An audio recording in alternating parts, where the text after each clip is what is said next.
Então você não vai gostar.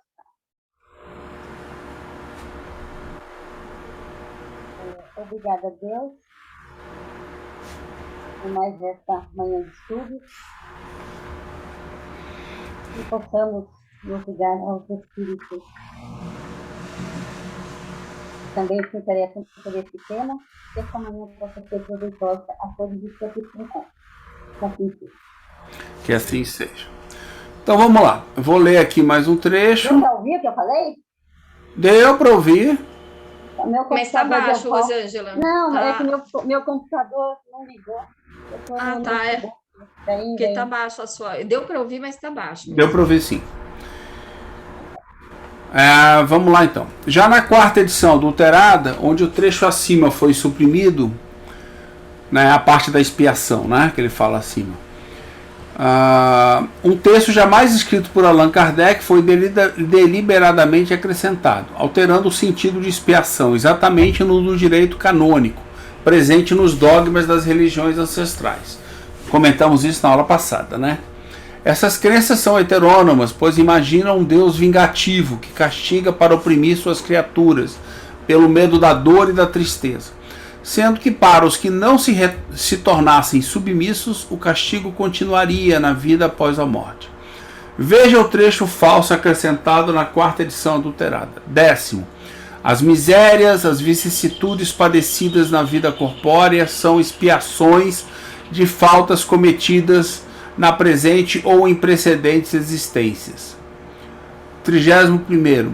Que não existe, né? As penas que o espírito experimenta na vida espiritual ajuntam-se às da vida corpórea. Segundo a teoria moral espírita, a expiação não é um castigo, mas a condição de aperfeiçoamento do espírito que arrependeu. O castigo é a infelicidade ou o sofrimento moral do espírito que desenvolveu imperfeições. Nesse estado, as vicissitudes da vida são para ele um tormento, pois não compreende que essas dificuldades próprias da fase evolutiva de nosso planeta, expiações e provas, são oportunidades ou desafios para o progresso da alma. Quando o espírito culpado se revolta, passa a acreditar que esse sofrimento não é de sua responsabilidade, mas um castigo impositivo de um Deus vingativo. Essa é a origem de dogmas e falsos entendimentos da lei. Legal, né? Então, essa ideia aí, ó, para a gente pensar como é que é, vamos imaginar o seguinte: quando a gente pensa que é o outro, né? O castigo vem do outro. O que a gente tenta? A gente tenta argumentar um terceiro para provar que você não fez aquilo. Você sabe que você fez, mas você vai argumentar com um terceiro. É verdade. Mas eu não fiz. Vai constituir um advogado, o que seja. Vamos imaginar, né? Fantasiar. Constituir um advogado para provar que você não fez. E você tenta ludibriar aquilo. Olha, não. Quando você percebe que é tudo problema teu, aí você começa a falar, como é que eu vou ludibriar a mim mesmo? E aí você vai começar a querer entender o mecanismo que está lhe causando isso. O mecanismo que você desencadeou isso para você. O mecanismo. Então você vai encontrar o quê? A falta de compreensão minha em mexer no mecanismo que causou isso a mim. E aí você vai perceber que o mecanismo ele não pode ser ludibriado. Eu vou fingir que eu sou bonzinho. Não tem como fingir que você é bonzinho. Você até pode fingir, mas a hora que botar a cabeça no travesseiro, o bicho pega. Não tem. Então o que vai ocorrer? Você vai paulatinamente perceber que você precisa mudar. O que está causando tudo é você, então você vai ter que mudar. Ninguém percebe que quando o que o Espiritismo estuda? A relação. Não estuda nada. O Espiritismo está estudando o que o Sócrates falou. Está estudando o Espírito. Quem é o Espírito? Sou eu. Eu sou o objeto do estudo do Espiritismo. E, por conseguinte, os outros são criados à imagem e semelhança como eu fui. Então é isso. Por isso que quando você olha o outro, você enxerga você. Então vamos lá, estamos quase chegando no final aqui e continua nessa linha. Mas esse tipo de coisa que eu acho que é o mais importante. Concordo contigo, Conde. Nós, A individual... melhor coisa é o casamento. Você casou lá, tudo que você critica no outro é o que está com você. Não precisa de casamento, Você não. chega, você está vendo o seu reflexo. Na hora de criar o filho, a gente faz a mesma coisa. Na hora de criar o filho, na hora de manter uma amizade. Quantas vezes você briga pelo mesmo motivo? Então faz parte da vida, né? Infelizmente ainda faz parte da gente em vários momentos, né? A gente tem que aprender a desvincular disso. Vamos lá. As dificuldades que enfrentamos nesse mundo e particularmente em nossas vidas, quando vistas como oportunidades para o efetivo aperfeiçoamento, são enfrentadas com bravura, dedicação e confiança, pois o resultado desse esforço será a compartilhada felicidade do mundo novo. Nesses tempos futuros, o planeta alcançará paz, harmonia e felicidade. A vida nos mundos superiores já é uma recompensa, portanto, nele estamos isentos dos males e das vicissitudes. Aqui estamos submetidos na Terra. Os corpos menos materiais, quase fluídicos, ali não estão sujeitos às doenças, às enfermidades ou às mesmas necessidades. Lá reina a verdadeira fraternidade, porque não há egoísmo. A verdadeira igualdade, porque não há orgulho. A verdadeira liberdade, porque não há desordens a reprimir. Nem ambiciosos buscando oprimir o fraco. Comparados à Terra, esses mundos são verdadeiros paraísos.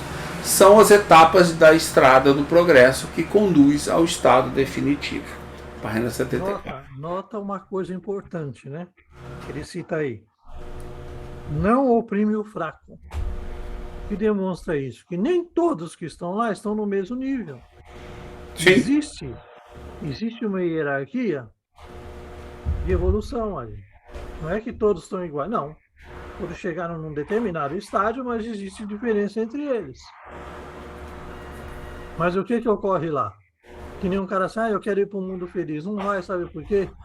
Você não consegue lidar com o padrão vibratório daquele mundo feliz.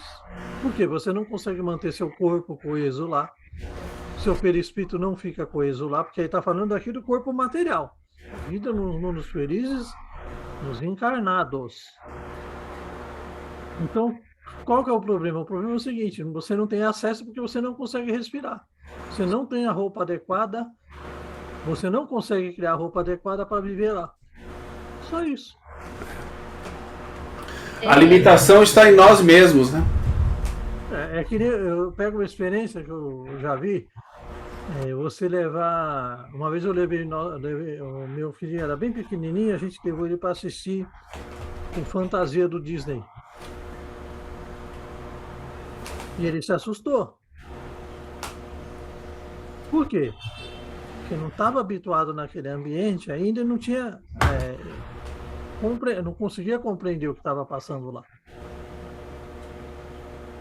Mais maduro ele compreenderia. Ocorre mesmo com o espírito. Já imaginou, você tirou um aborígene, que você sabe que já só viveu com um aborígene até então, e coloca numa sala de concerto São Paulo, para ouvir uma orquestra. Ele vai se apavorar. O que você estava vendo?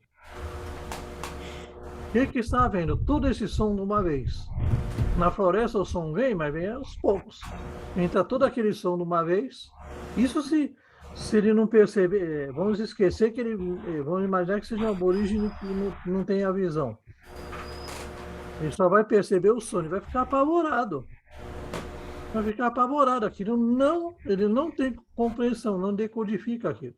É verdade. É o estado. Eu pego um exemplo que eu lembro, tem um cineasta que eu particularmente não gosto muito do filme dele, mas o cara é bom. Aquele Sergei Eisenstein. Ele fez um filme chamado O Coração Potemkin, e um dia ele estava acho que era na Sibéria, num lugar lá na Rússia, já comunista, né? E ele estava lá com uma camponesa que estava trabalhando para ele. Aí ele pegou e descobriu, você nunca viu cinema? Não, nunca vi. Aí ele pegou e projetou o filme, O Coração Potemkin, para essa camponesa que estava trabalhando para ele. e botou ela lá na sala e foi lá. A mulher ficou estática o filme todo vendo.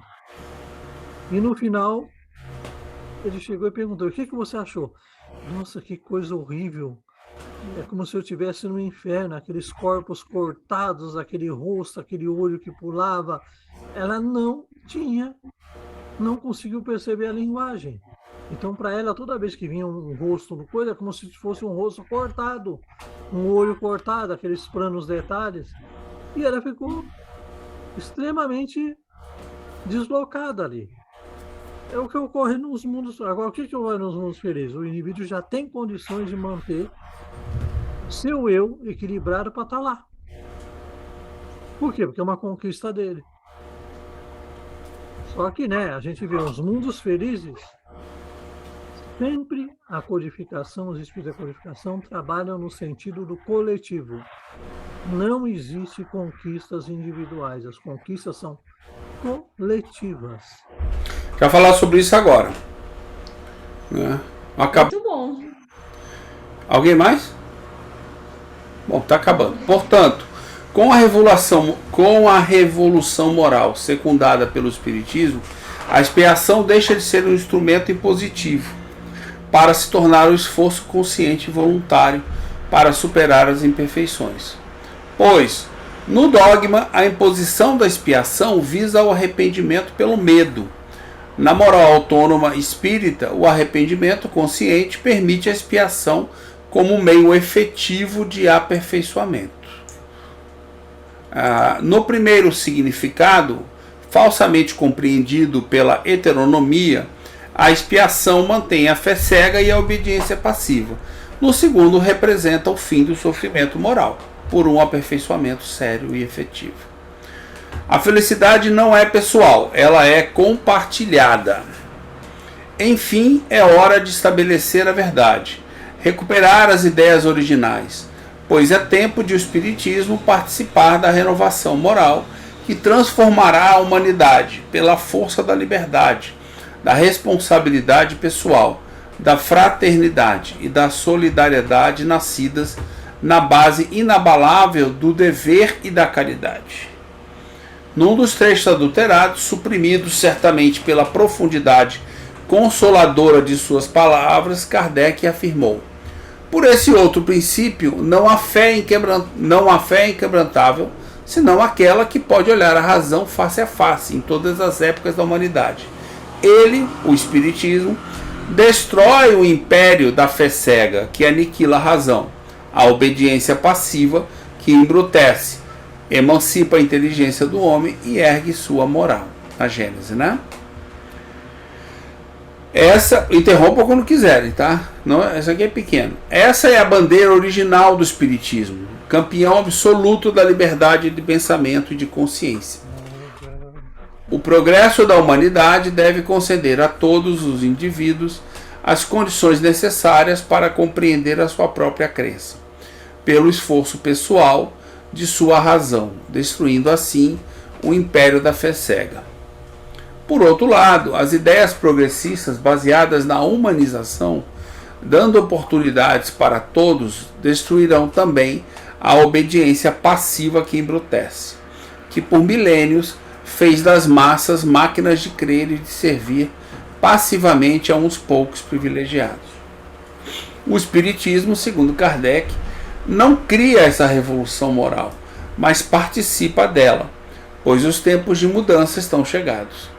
As ideias heterônomas do velho mundo vão ceder o lugar a princípios transformadores da autonomia intelecto-moral, que coloca cada um como protagonista da sua própria evolução, pelas escolhas livres de sua própria vida. Quer dizer, aqui é aquilo que a gente falou agora há pouco, né? Pelas escolhas livres de suas provas. De suas provas, vida após vida, desculpe. Leitura li errado. O Espiritismo colabora propondo uma educação para a liberdade, que é o que o Conde estava falando. Nas escolas e nas famílias, o egoísmo deve dar lugar à solidariedade nascida da compreensão das leis naturais, que regem o mundo moral. Crianças e jovens devem aprender o verdadeiro significado de felicidade e infelicidade enquanto sensações do espírito, relativas ao seu aperfeiçoamento, distinguindo-as das sensações fisiológicas, dor e prazer, alegria e tristeza, que são deste mundo, devendo lidar com elas com desprendimento e moderação. Mudar o indivíduo para que ele transforme o mundo, aprendendo a produzir com o conhecimento pela pesquisa. A fé cega será superada pelo entendimento, que deixa plena responsabilidade pela escolha dos atos. A cooperação, substituindo a competição, poderá então instaurar a paz entre todos, pois a felicidade, enquanto conquista da alma, não é uma sensação isolada do espírito, como é o prazer e a alegria para o encarnado, mas coletiva e compartilhada. Explica Kardec que a felicidade, entretanto, não é pessoal, se não a possuíssemos, senão em nós mesmos. Se não a pudéssemos compartilhar com os outros, ela seria egoísta e triste. A felicidade está também na comunhão de pensamentos, que une os seres que se simpatizam, e conclui: essas são as leis da justiça divina, segundo o Espiritismo. A cada um segundo suas obras, tanto no céu quanto na terra. Paulo e Lucas assinaram. Essa é uma compreensão que eu acho que eu sou muito chato, sabe? Que, assim, desde que eu compreendi isso realmente, foi o ano passado, você vai me pegar em tudo que é grupo, em tudo que é lugar, fazendo comentário, falando, escrevendo, ou então com as pessoas que eu amo, que eu tenho oportunidade, de que parece bobagem, né? Mas quando eu percebo como isso incomoda muita gente. Você e somente você é responsável por tudo que lhe acontece. Não tem ninguém lá fora, não tem nada lá fora, não tem nenhum fato, nem nada externo a você que possa influenciar em você e diferenciar você.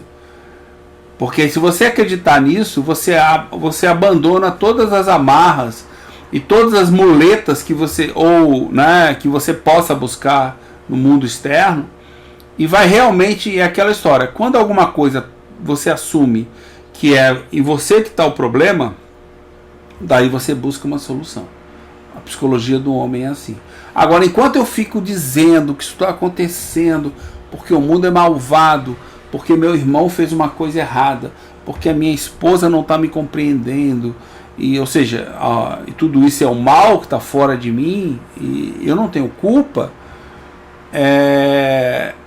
eu estou aceitando viver com muletas.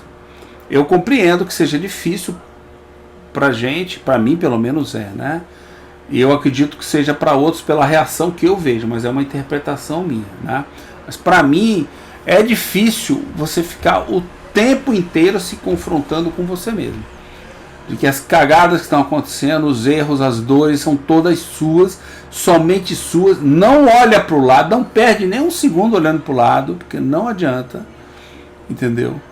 E tem hora que eu chego a achar engraçado quando eu faço isso. A cara das pessoas diz assim: meu Deus, isso é muito cruel. Tem gente que já falou até para mim isso. Isso é muito cruel, mas quando é que eu vou conseguir alívio? Eu falei assim: o alívio está dentro de você, meu filho, não está no outro. Exatamente como o sofrimento, a felicidade está dentro de você, é uma sensação íntima.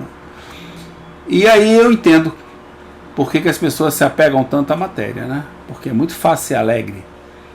Toma uma cachaça, come uma carninha, uma feijoada, sai com os amigos para andar, e aí você é feliz.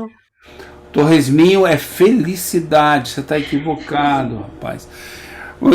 Isso está adulterado na obra de Kardec, entendeu? Torresminho, né, Marcão? Confirma aí, torresminho é felicidade, é do ser íntimo, não tem nada a ver com alegria. Não tem prazer nem alegria, isso é no nível superior, entendeu? Ele não compreende, Marcão. Não adianta, ele é fraco, ele é... O suínos não concorda com você. Os suínos não concordam com você. Não. Mas é um problema deles. Mas não. Fala, Marcão. O grande problema Sátiro, é que assim, e os demais, né? Fomos ensinados que a gente sempre teria que ter um líder, alguém que desse aquela bênção, né? Aquela heteronomia. Quando a gente joga isso para o pessoal, é um Deus nos acuda, porque eles estranham mesmo. Estranho mesmo. As pessoas olham assim para mim e dizem, mas tu tá para lá de obsidiado, porque assim, eu fiz a do obsessor, por conta disso aqui. Gente, não. Inclusive. Vamos pegar o exemplo que você falou agora, Marcos. É uma terceirização da responsabilidade, né? Não, vamos pegar o que o Marcos falou agora.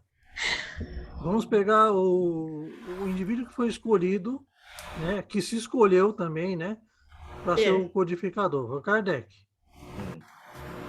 Como é que o Kardec é apresentado nos centros espíritas, ainda que indiretamente, ainda que as pessoas não falem ostensivamente, mas como é que ele é visto por quem não conhece muito o espiritismo, quem está entrando no centro espírita?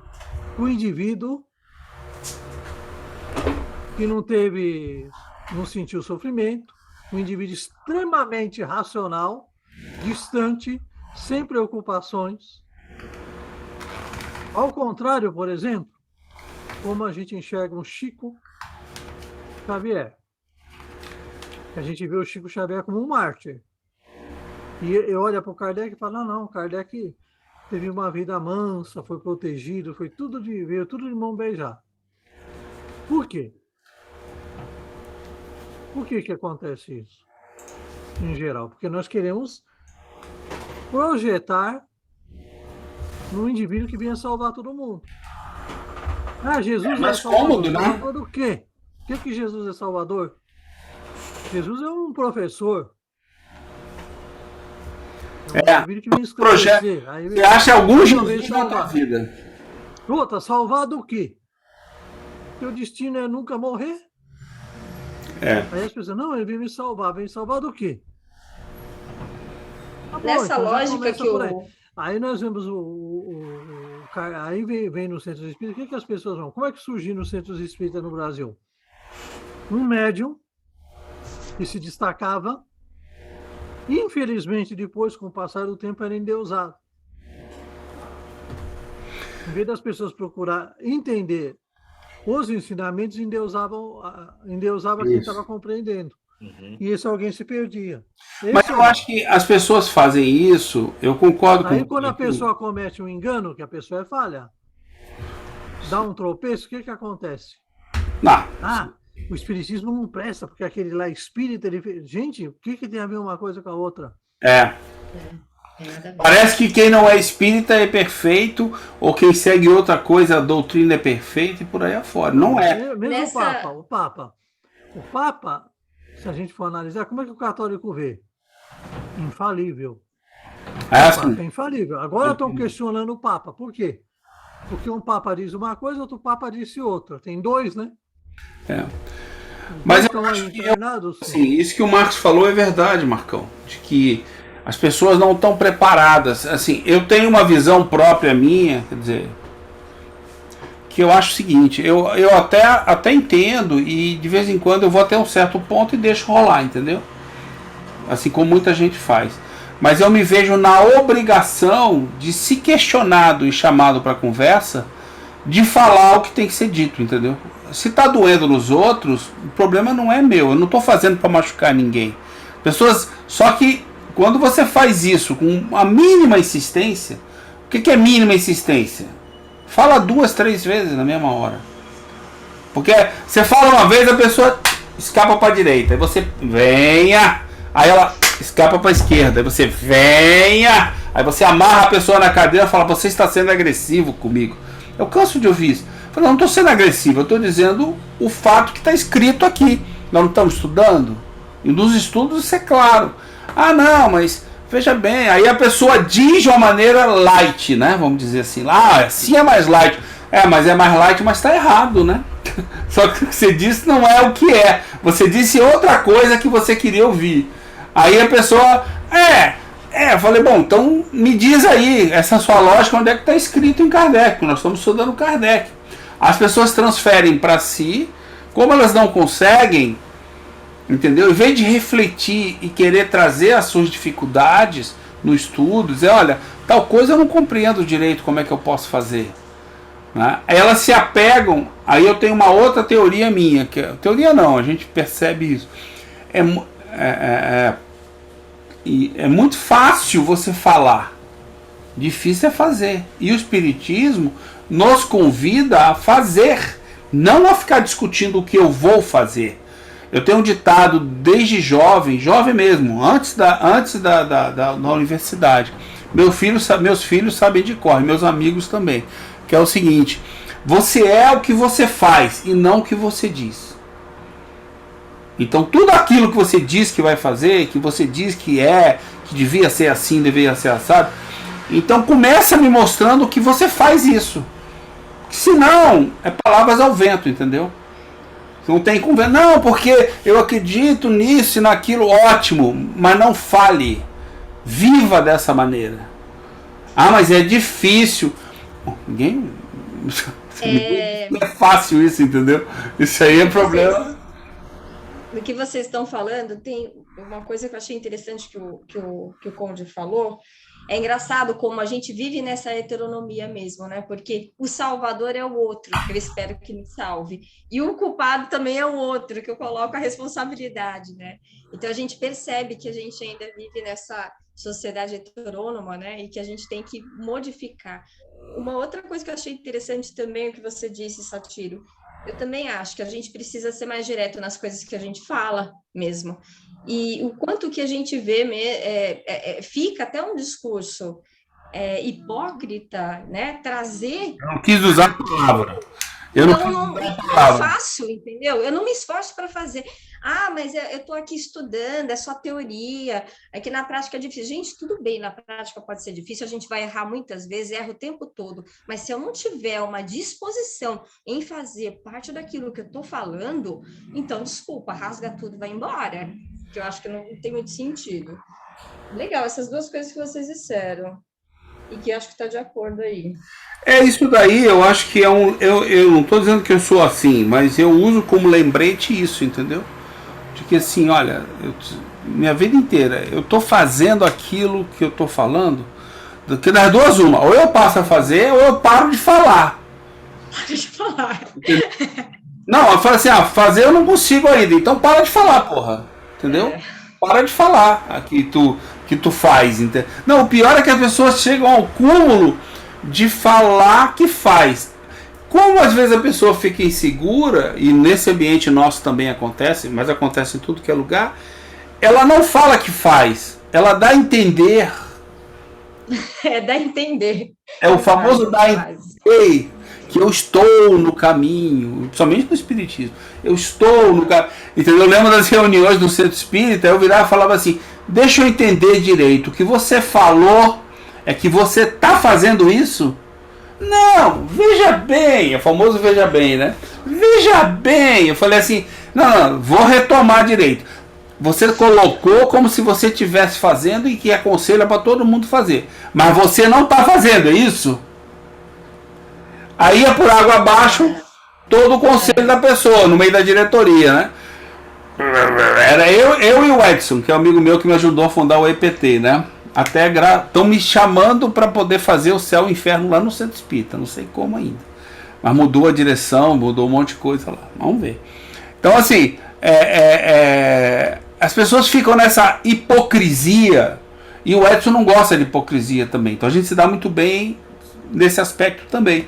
E ele é do mesmo tipo que eu. Porque tal coisa seria muito bom. Peraí, qual é a tua... Você falou que ia trazer uma proposta. Você gosta que seria muito bom, você está tentando angariar pessoas. Qual é a tua proposta prática?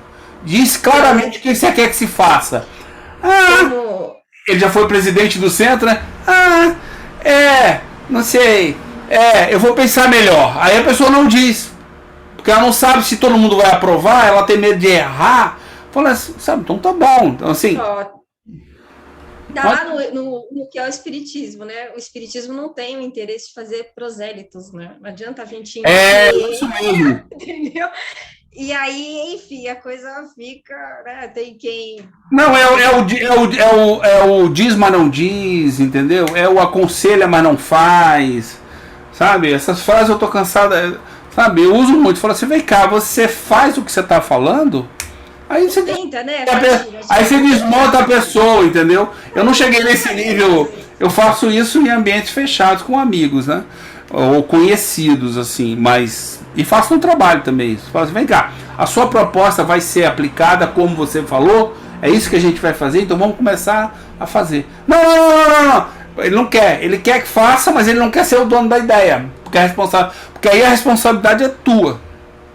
Aí você se responsabiliza se der caca, entendeu? É a mesma lógica, entendeu? Eu falo com meu filho assim, porque não sei o que. Eu falei, meu filho, você quer que eu te diga, a essa altura da tua vida, tem 30 e tantos anos de idade, se você com 15 anos, você lembra que eu te falei com 15? Eu lembro que você falou, pai. Eu falei, pois é, quem decide a tua vida é você. Que ele me perguntou o que ele ia fazer na universidade. Eu falei, meu filho, não estou nem dizendo que você precisa fazer a universidade, quanto mais eu vou te aconselhar. Que a mãe dele é o contrário, direciona ele. Vai fazer direito. Ele fez. Se deu mal. Ficou 1 ano, largou a universidade, aí foi fazer o que ele queria. Que era engenharia. Nada a ver. Aí eu falei pra ele, quando você seguiu os outros, não deu caca? Ele falou, deu. E várias vezes. Eu sempre mostro pra ele, tá vendo? Tu foi fazer o que os outros mandaram, namorada mandou, não sei o que. Deu caca. Então ele já aprendeu. Eu falo assim, mas eu não sei fazer. É melhor não saber fazer do que fazer e dar caca. Porque quando dá caca, perceba que a pessoa que te aconselhou some, né? Sabe aquele negócio, você olha em volta, não tem mais ninguém à sua volta. Ela some. Não interessa se é teu pai, se é tua mãe, se é teu irmão, se é teu amigo. Some todo mundo. Eu falei isso uma vez pro meu pai, minha mãe. Falei, não adianta ficar me dando conselho, se na hora que a merda acontece, só todo mundo. Que vou ter que resolver. Como é que foi? Eu falei, quer mesmo que eu diga? Aí meu pai parou. Minha mãe, eu quero. Aí eu falei, aqui. Tô falando de mim, não vou nem falar dos meus irmãos. Tô falando de mim aqui, ó. Isso. Como é que a gente faz? A senhora tá junto na hora da cagada? Estou sempre com você. Pois é, só que essa conversa começou porque deu uma cagada numa coisa que a senhora queria que eu fizesse. Eu fiz e me dei mal. Aí a senhora vem me criticar? Tenha santa paciência, porra. Entendeu? Falei, porra, tenha santa paciência. Então, assim, as pessoas são assim. Então, voltando ao ponto. Eu acho que a gente tem que ser incisivo, principalmente no estudo. E não deixar passar meias palavras. A minha máxima é essa. Se eu tiver chance, eu abro a boca e falo, tal coisa é assim. Eu compreendo, por exemplo, tem um ambiente de estudo com a Ju, que é todo o centro dela. E aí você tem lá 90% das pessoas que estão tomando contato com a ideia. Então não adianta você avançar a ideia. Você tem que deixar a pessoa e paulatinamente adquirindo conhecimento. Aí não, aí você está se colocando sobre a pessoa. Não vai seguir porque convencendo ela com conhecimento em Kardec. A pessoa tem que descobrir que aquele caminho não é e vir perguntar. Agora, sempre tem um malandro que diz assim, realmente, joga pano e puxa para fora. Fala, não. Isso que você falou não é verdade, não. Eu já vou logo assim, o que você falou, Kardec não disse. Ele não disse bem assim, não. Ele não disse isso, não é? Disse bem. Esse não disse bem assim, não disse. A única intervenção que eu faço no grupo é essa. Porque tal coisa. Essa ideia está equivocada. Não é por aí. Entendeu? Kardec diz diferente. Aí eu deixo a Ju, é mais light, né? É ajudar aquela saboada no bagre, entendeu? Dar aquela ensaboada. Aí o pessoal fica feliz e estão evoluindo bastante. O grupo já tem 2, 3 meses, está evoluindo um monte, entendeu? Assim, estudando o céu e o inferno, né? Eles já estão no capítulo, nós estamos no capítulo 3, 4. E as perguntas é outro nível de debate, né? Porque ninguém sabe nada, né? Ninguém ainda, as pessoas não sabem no sentido, não é que não foram apresentados, que ajuda a aula, né? A Ju gosta de dar aula sobre espiritualismo racional. Então ela já deu várias aulas lá. Mas as pessoas não aprendem ouvindo, elas aprendem tentando, fazendo, errando, acertando. Aí elas começam a compreender. Vamos então começar finalmente? Não vamos. Prefácio do tradutor. Acho que aqui, se eu lembro bem, dá pra gente dar uma lida geral aqui. É pequenininho. Prefácio do tradutor. A incumbência de traduzir para o português a primeira edição francesa de O Céu e o Inferno foi motivo de grande honra e igualmente de grande cuidado pela responsabilidade que encerra o trabalho. Aqui é o Emmanuel, né? De verter um texto de Allan Kardec para a nossa língua. Assim, para a conveniência dos leitores, cabe aqui tecer algumas breves considerações sobre o processo de tradução e escolhas metodológicas. Buscando manter um registro uniforme ao longo de todo o texto, as obras de Kardec têm uma linguagem eminentemente formal, que evidencia a erudição do codificador, sobretudo quando discorre sobre algum tema específico em seus textos ensaísticos. Mesmo nos diálogos originais com espíritos menos evoluídos, nunca o linguajar toma um caráter coloquial ou vulgar. Para manter tal coerência, é forçoso utilizar um leque vocabular amplo, conquanto tenhamos evitado as palavras que tenham caído em desuso, como vemos ainda em traduções mais antigas. Usamos como crivo a análise de frequência do corpus da Universidade de Brigham Young, que incorpora majoritariamente textos em português dos últimos 20 anos. Procuramos igualmente evitar, tanto quanto possível, as formas verbais menos usuais, como o pretérito mais que perfeito sintético e colocações mesoclíticas. Com relação aos substantivos próprios, foram traduzidos apenas os toponímicos, de uso mais frequente, como Bruxelas, Baviera, etc. Alguns nomes foram mantidos nas formas originais, ainda que tivessem equivalentes em português, quando pudessem causar certa estranheza.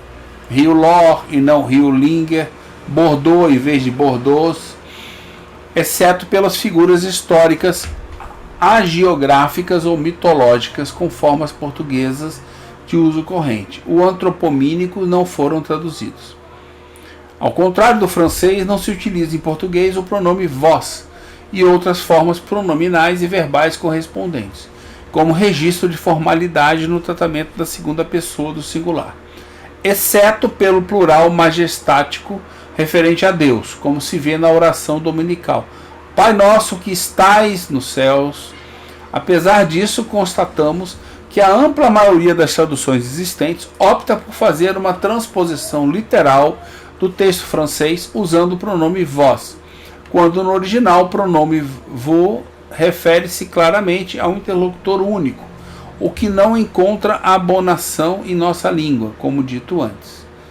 O registro de formalidade em português é estabelecido pela escolha de pronome de tratamento correspondente, como o senhor e a senhora, formas que utilizamos preferencialmente, sobretudo na tradução dos diálogos de Kardec com os espíritos, na segunda parte do livro. Da mesma forma, evitamos a tradução literal dos idiomatismos franceses, que frequentemente confundem o leitor brasileiro. Nessa lista inclui-se a palavra positive, que Kardec geralmente usa no sentido de objetivo, concreto, certo, inquestionável, e não no sentido de bom ou auspicioso, e a expressão respect human, que significa escrúpulo ou receio, e não respeito humano, para citarmos apenas dois exemplos. A adequação às regras de estilo do português também nos levou a outras abordagens específicas, como o uso de maiúsculas após interjeições pontuadas com exclamação. Ponto ou reticências, ao contrário das traduções antigas, que seguem o original em francês. O uso consistente de abreviaturas conforme a padronização brasileira, etc. Sem a pretensão de termos produzido um texto irretocável, o objetivo de nosso esforço foi o de trazer as palavras luminosas do mestre lyonês ao alcance do leitor de nossos dias. Finalmente, agradecemos a ajuda incessante dos amigos encarnados e desencarnados, que trabalham no projeto de restabelecimento da proposta original de Allan Kardec. E.G. Dutra, formado em Engenharia Elétrica e Literatura Francesa, é o Emmanuel, né? O Manu. Né? Acho que é bem pertinente, né? Ele humanizou e aproximou da gente sem frescura, vamos dizer assim, né? Sem ficar com aquele coloquismo, né, de usar umas palavras que só você conhece, né? E para poder impressionar os outros, né? verdade é essa. Sabe que eu li, né? Eu achei interessante, né? Depois que eu terminei de ler aqui em casa, né? Eu peguei o prefácio. Eu não vou fazer uma crítica, né? Mas só uma observação que eu achei interessante. Eu peguei o prefácio da obra Céu e Inferno e li do Herculano Pires. Li, né, a obra dele, enfim, não é uma crítica à obra dele, não é nada disso. Mas se a gente lê o quanto que nós já, vamos dizer assim, avançamos em termos de entendimento espírita, porque com todo o brilhantismo dele, nós vamos ver, né, no prefácio, ainda questões, né, ele fala um pouco assim, ele fala muito do Cristo, aí ele traz um comentário das obras póstumas, que a gente até sabe que é uma obra que é complicada, né, porque também paira a questão de adulteração, e aí ele justamente uma parte que ele fala que a igreja vai prestar contas do seu depósito e não sei o quê. E eu achei assim interessante ler para fazer um comparativo do que a gente chegou hoje, né? Do que nós, das conclusões, o quanto elas se diferenciam daquele olhar da época que o Plano escreveu e inclusive a respeito do próprio conteúdo da obra, né? Eu não sei o que vocês pensam assim disso. Qual que é a impressão de vocês? Eu li também, eu acho que eu gosto mais da escrita do Herculano e dos termos que ele usa. Mas você encontra esses defeitos, problemas que o Manu é um profissional da área, né? Então você encontra esses problemas que ele está muito mais preocupado do que na forma, mas no entendimento do que é a obra, entendeu? Quer dizer, ele é um profissional sério que sabe o seguinte: eu não estou traduzindo uma palavra, eu estou buscando passar o sentido correto que o autor queria, entendeu? E isso não é meramente você traduzir, né? Quer dizer, não é só você sair traduzindo. Eu sei disso porque, por exemplo, eu leio muito material em inglês e dou muito treinamento, coisa, e você nota as pessoas trazendo termos que não existem, entendeu? Em português. Aí, quando você fala para a pessoa, explica o que ela quis dizer no termo que existe no mercado brasileiro, a pessoa entende, mas ela não entendia com aquele termo que ela traduziu do inglês, porque aquele termo não existe no Brasil. As pessoas não usam aquele termo, entendeu? Não é uma questão de técnica, é uma expressão linguística, é uma forma de dizer, é um termo que foi usado lá fora e que no Brasil foi adaptado. Ou então é um termo que não existe no Brasil. Aí você diz, olha, esse termo não existe no Brasil, então vamos definir o que é esse termo. Antes de você sair lendo uma coisa e entendendo, e você nota isso claramente, entendeu? E assim, eu já vi, por isso que eu prefiro as obras no original em inglês e eventualmente até em francês, né, que eu leio um pouco. O francês é muito fácil de ler, pelo amor de Deus. Não é difícil de você ler francês. Com português. Se você começar a ler, em pouco tempo você começa a ler francês. Falar é outra coisa, mas ler, né, não é difícil. Então assim, isso é comum. Isso daí é um problema que você vê em todo lugar, entendeu? Vai ver uma palestra dos caras. Tem muita gente fazendo palestra que eu acho que tem gente que está sentada ali na frente e não entendeu nada, entendeu? E não estou nem falando se está falando de autonomia ou heteronomia, esquece. Estou falando simplesmente de se comunicar numa palestra. A pessoa usa termos que a audiência inteira não entende o que é aquele termo. Não sabe o conceito. Aí você está indo muito longe, entendeu? Você está domina. Também tem esse problema. Então isso passa erudição, entendeu? Isso passa falar bonito, erudição. Amigo, eu não estou aqui para ser admirado, eu estou aqui para colaborar com o aprendizado do outro, e não para ser admirado como um cara que fala bem, que não sei o quê. Eu acho que a erudição é complicada, porque ela justamente traz essa questão que afasta as pessoas, e na realidade passa um pouco aquela impressão de que quem tá falando não quer que ninguém entenda mesmo, né? A verdade, na minha opinião, é o seguinte: esse tipo de subterfúgio, de prática, vamos dizer assim, para mim, passa aquela noção de que você não quer mesmo que as pessoas entendam. Você quer que... eu tenho essa impressão que olha, se o cara fala a frase bonita e fiz assim, agora senta, e o cara senta, pronto, entendeu? Sabe? Ele quer que a pessoa obedeça a você, é a fé cega que a gente falou aqui, entendeu? Então você vê como as práticas que a gente usa induzem, sabe? Induzem para que as coisas caiam para a heteronomia ou para a autonomia. Ou seja, em vez de você dizer para a pessoa o que você quer que ela faça ou o que ela deve fazer, ajuda ela a pensar sobre o que ela tem que fazer. E não ficar, sabe? Mas foi isso que Kardec disse. Mas vai uma diferença muito grande entre você ensinar a teoria e você fazer a prática. Você tem que lembrar que existe uma dificuldade nas pessoas. Ou você não tem? Eu tenho essa dificuldade. É muito fácil entender o conceito. Mas e aí quando eu vou botar na prática? Entendeu? Não é meramente achar um vocábulo simples. Porque as coisas nem sempre são tão simples. Entendeu? De você fazer. Estou falando de explicar. Explicar também pode ser difícil. Mas fazer é complicado. Você não sabe qual é a barreira que o outro vai ter que derrubar para poder fazer alguma coisa. Então, eu acho que quando você não se preocupa com isso,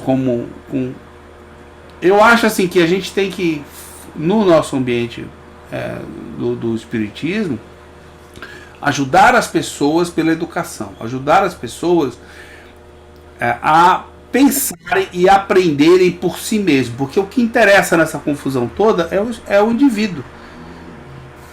Ponto final. Não tem outra maneira de fazer as coisas. Aí, então, bom. Vamos em frente? Um pouquinho mais? Dá tempo ainda, né? Dá um bom tempo. Vamos finalmente para Paris. Sigam-me, por favor. Estamos indo para Paris. Em 1865. Naquela época, Marcos, o Torresminho já era um grande sucesso em Paris, entendeu? Já era o alcance da felicidade. Só que nem todo mundo tinha torresminho para comer. Alguns comiam brioche, entendeu? Mas tudo bem, não tem problema. Se tiver uma panela de brigadeiro, com certeza. Isso aí, eu não sou tão fã não, mas é uma unanimidade isso aí. Também é outra coisa que traz felicidade, isso é verdade. A panela de brigadeiro, não precisa nem botar no prato, a gente come na panela mesmo, quente, que é para dar aquela dor de barriga. Então vamos lá. Prefácio agora à obra, né? Ele tem uma nota aqui logo no prefácio. A obra que é 8. Este prefácio da edição original de O Céu e o Inferno, de 1865, foi integralmente suprimido na edição adulterada. Como se pode constatar, esse texto inicial por Allan Kardec é uma apresentação de grande importância para qualificar a obra, o método utilizado, a estrutura do seu legado e o momento adequado de seu surgimento, e os fundamentos do critério da universalidade basilar para a doutrina espírita. Nota do Paulo, né, dos editores. Então vamos lá. Vamos ler finalmente o que, né, eu não li ainda. Aliás, eu já li pelo outro pessoal. O título dessa obra indica claramente seu objeto. Nela reunimos todos os elementos pertinentes para o esclarecimento do homem, acerca de seu destino. Como em nossos outros escritos sobre a doutrina espírita, nada inserimos que seja o produto de um sistema pré-concebido ou de uma concepção pessoal, o que não teria nenhuma autoridade. Tudo na obra é deduzido da observação e da concordância dos fatos. O Livro dos Espíritos contém as bases fundamentais do Espiritismo. É a pedra angular do edifício. Todos os princípios da doutrina estão ali expostos, até os que devem constituir seu coroamento. Era preciso, no entanto, mostrar-lhes os desdobramentos, deduzir-lhes todas as consequências. Me perdi aqui, desculpa. Consequências e todas as aplicações, à medida que tais bases emergissem do ensino complementar dos espíritos e de novas observações. Foi o que fizemos em O Livro dos Médiuns e em O Evangelho, segundo o Espiritismo, a partir de pontos de vista específicos. É o que fazemos nessa obra, desde um outro ponto de vista, e é o que faremos sucessivamente nas que nos restam publicar e que virão a seu tempo. As ideias novas só frutificam quando a terra está preparada para recebê-las. Ora, por terra preparada não se deve entender algumas inteligências precoces, que só dariam frutos isolados, mas um certo conjunto na predisposição geral, a fim de que não somente dê fruto mais abundantes, mas que a ideia, achando o maior número de pontos de apoio, encontre menos oposição e esteja mais forte para resistir a seus antagonistas. O Evangelho segundo o Espiritismo já foi um passo adiante. O céu e o inferno é um passo a mais, cujo alcance será facilmente compreendido, pois ele toca no ponto nevrálgico de certas questões, conquanto não devesse vir mais cedo. Interrompam quando quiserem, hein? Se considerarmos a época em que surgiu o Espiritismo, reconheceremos sem dificuldade que ele veio no momento oportuno, nem muito cedo nem muito tarde. Mais cedo teria malogrado, uma vez que, não sendo tão numerosas as simpatias, ele teria sucumbido aos ataques de seus adversários. Mais tarde teria perdido a ocasião favorável para desabrochar. As ideias poderiam, tomar outro rumo, do qual seria difícil desviá-las. Era preciso deixar as velhas ideias o tempo de desgastarem. Às velhas ideias o tempo de desgastarem, provando sua insuficiência, antes de se apresentarem as novas. Tem uma nota aqui. 9. No artigo Reação das Ideias Espiritualistas, Kardec afirma que no período em torno da Revolução Francesa, a sociedade estava tomada pelas ideias materialistas. Negava-se tudo, até a existência de Deus, mas foi reconhecido que faltava às instituições sociais um apoio sólido, diante de ampla necessidade de se compreender racionalmente o que é a alma, sua origem e seu destino. Teve início uma reação inevitável às ideias espiritualistas, explica Kardec. O espiritualismo racional, enquanto filosofia oficial na França, após 1830, visava a regeneração da humanidade pelo desenvolvimento das faculdades da alma, razão, vontade e imaginação, e pela moral da liberdade. Conclui o professor. Foi nessas circunstâncias eminentemente favoráveis que o Espiritismo chegou. Anteriormente, teria se deparado com o materialismo que tudo permeava. Anteriormente seria sufocado por um fanatismo cego. Apresenta-se no momento em que a reação espiritualista, provocada pelos próprios excessos do materialismo, se apodera de todas as mentes, quando estamos em busca das grandes soluções que dizem respeito ao futuro da humanidade. Voltando. As ideias prematuras fracassam porque não se tem maturidade para compreendê-las e porque não se faz sentir ainda a necessidade de uma mudança de posição. Hoje é evidente para o mundo que um imenso movimento se manifesta na opinião pública. Uma reação formidável se opera progressivamente contra o espírito estacionário ou retrógrado da rotina. Os satisfeitos da véspera são os impacientes do amanhã. A humanidade testemunha um processo de gestação. Existe algo no ar, um poder irresistível que a impele para a frente.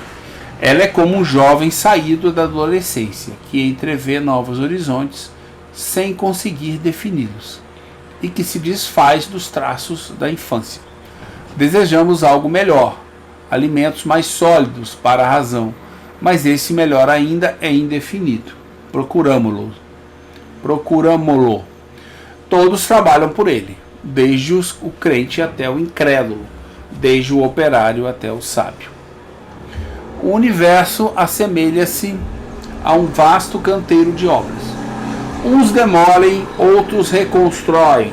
Cada um lapida uma pedra para o novo edifício, cujo plano definitivo somente o grande arquiteto possui, e cuja estrutura apenas será compreendida quando suas formas começarem a se delinear sobre a superfície do solo. É o momento que a soberana sabedoria escolheu para a chegada do Espiritismo. O que eu queria comentar aqui é o seguinte, né? Quer dizer, acho que aqui ele falou claramente, né? Não só naquela época, mas a gente vive hoje isso, né?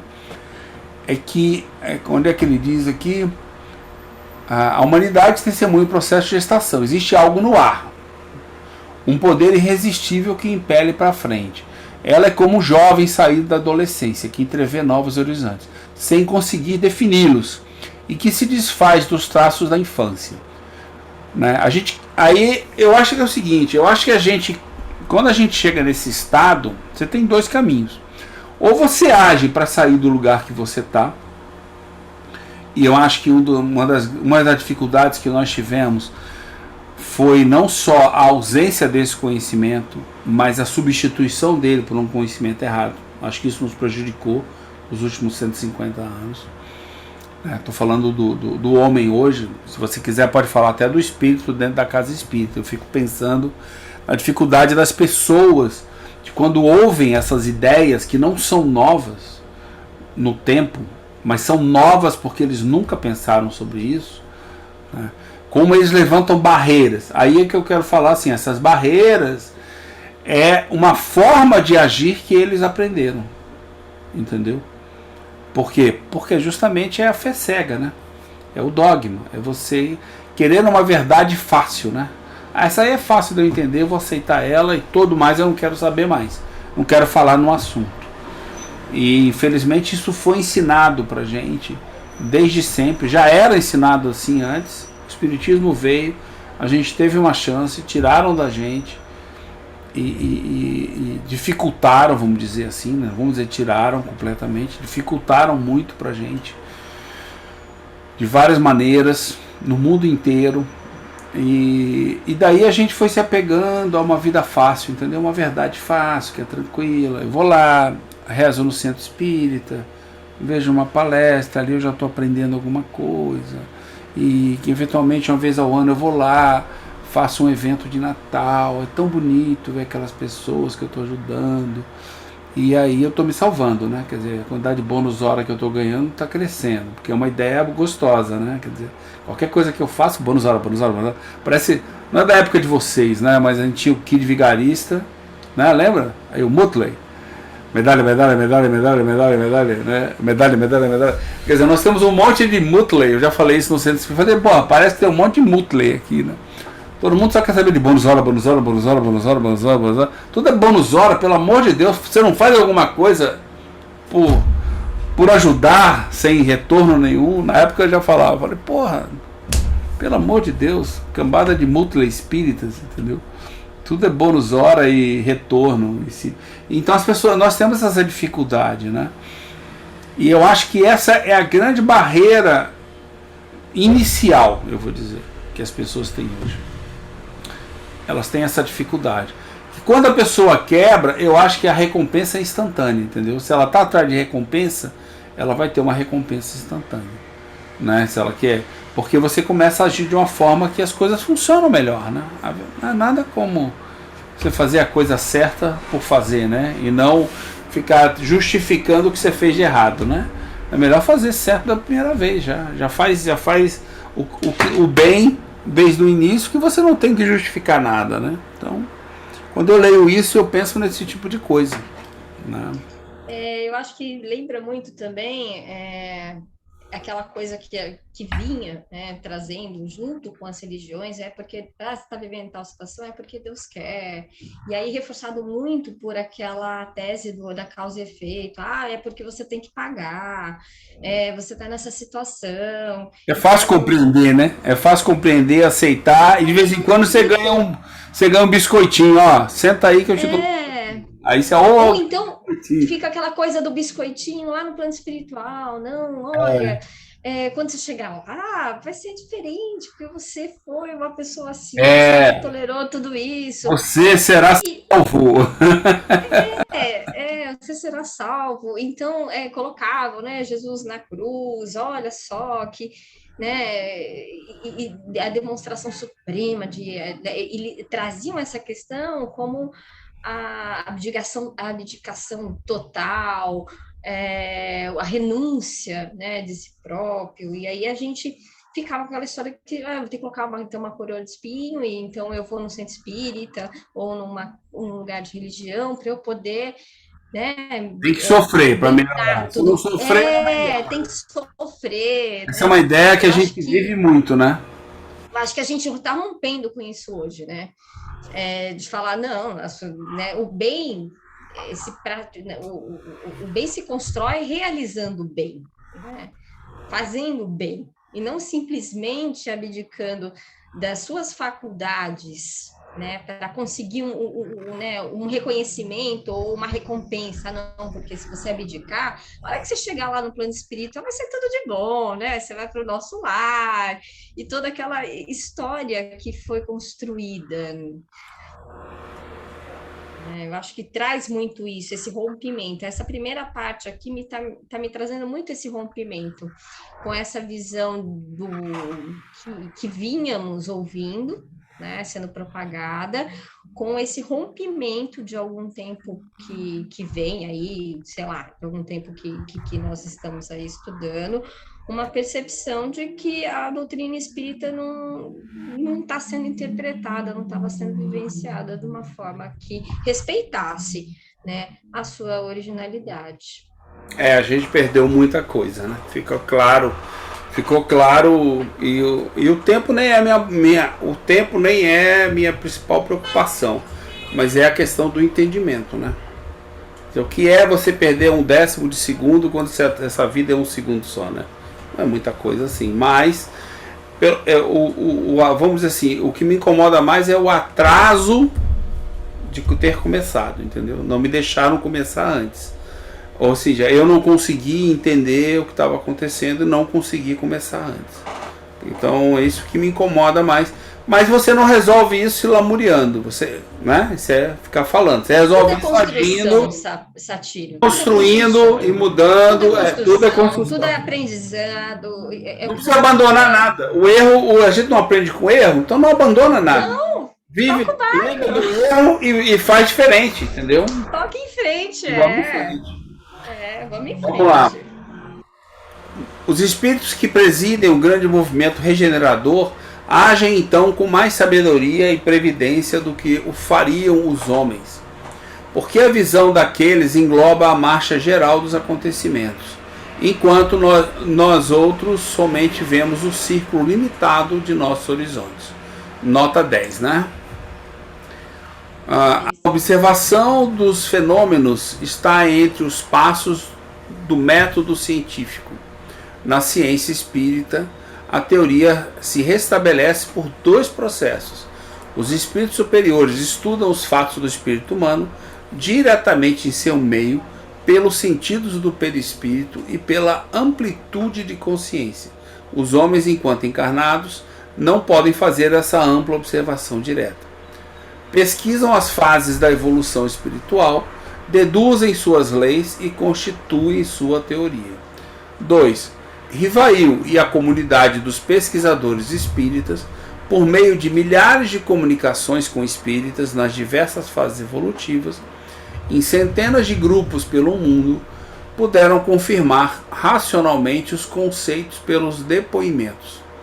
Por meio dessa observação indireta, constituem assim a doutrina espírita, que amplia o círculo limitado de nosso horizonte, prevendo a regeneração da humanidade.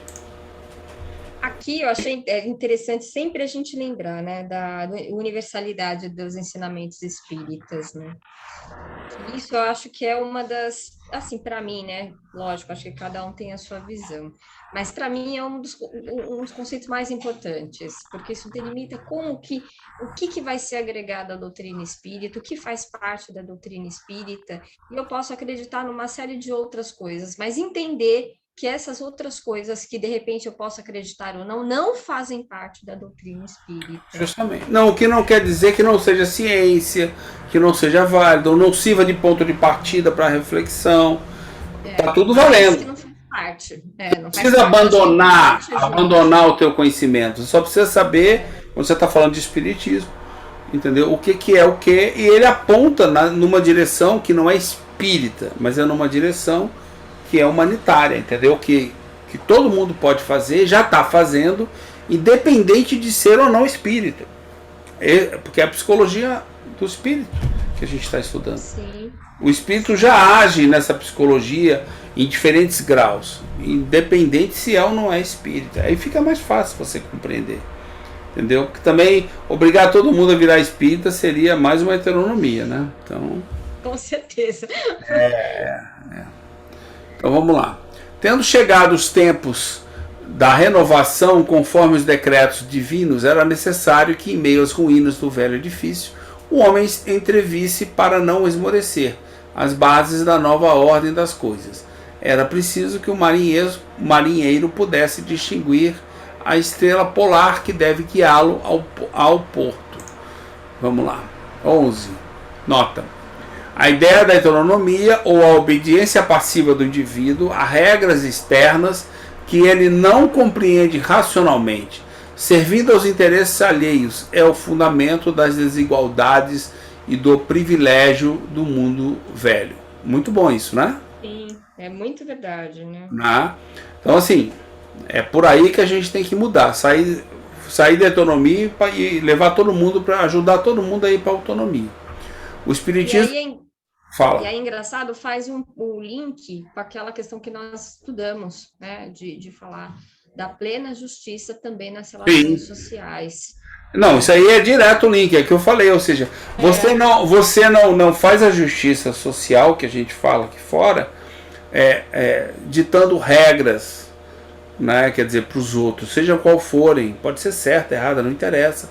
Você faz quando o próprio indivíduo tiver essa compreensão e ele agir não por interesse próprio, lembra? Em busca do resultado, mas ele agir pelo bem, com consciência, com inteligência, por escolha própria, dentro do bem, ato do dever. Lembrando o espiritualismo emocional. Hoje, na verdade, nós vivemos uma sociedade heterônoma que, na realidade, nós ainda necessitamos de ordenamento jurídico. Nós procuramos, né, instituir um ordenamento jurídico.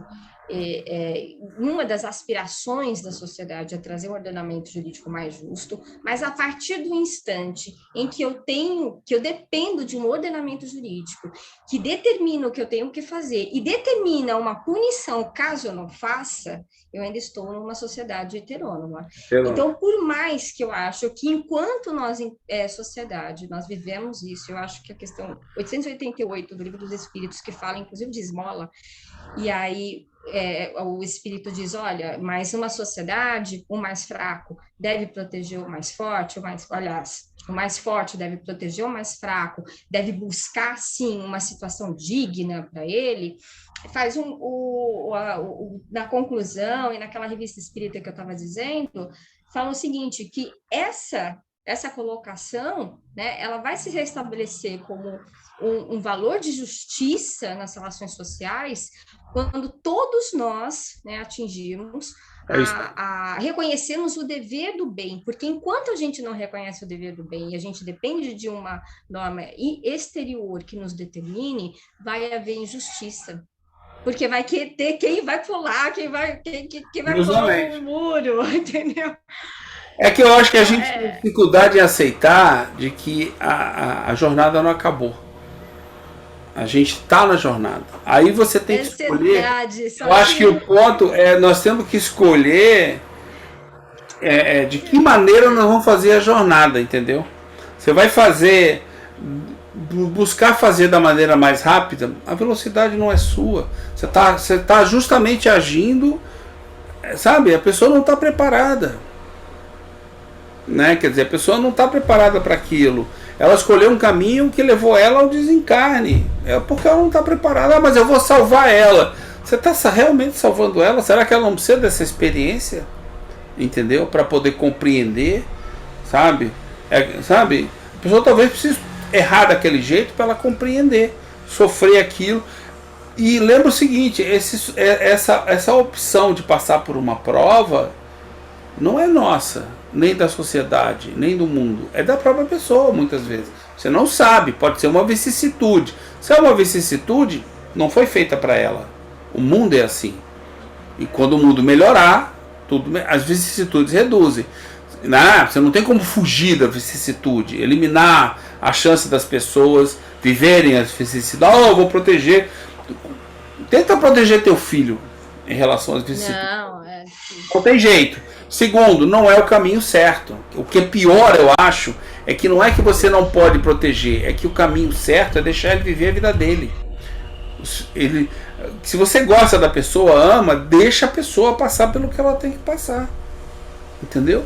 Eu acho que existe uma certa.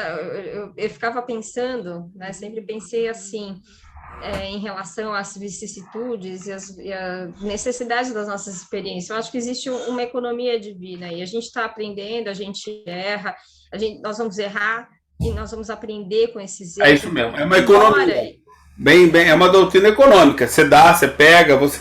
Só que você está negociando com você. Aprendendo. Você tem que Negociando com você mesmo. O banco é você é o credor, você é o devedor, você é o cara que vai usar, entendeu? Aí se você comprou, mas não usou, paciência, não está servindo para nada, entendeu? E assim, o segundo ponto é se não for uma vicissitude, for uma prova.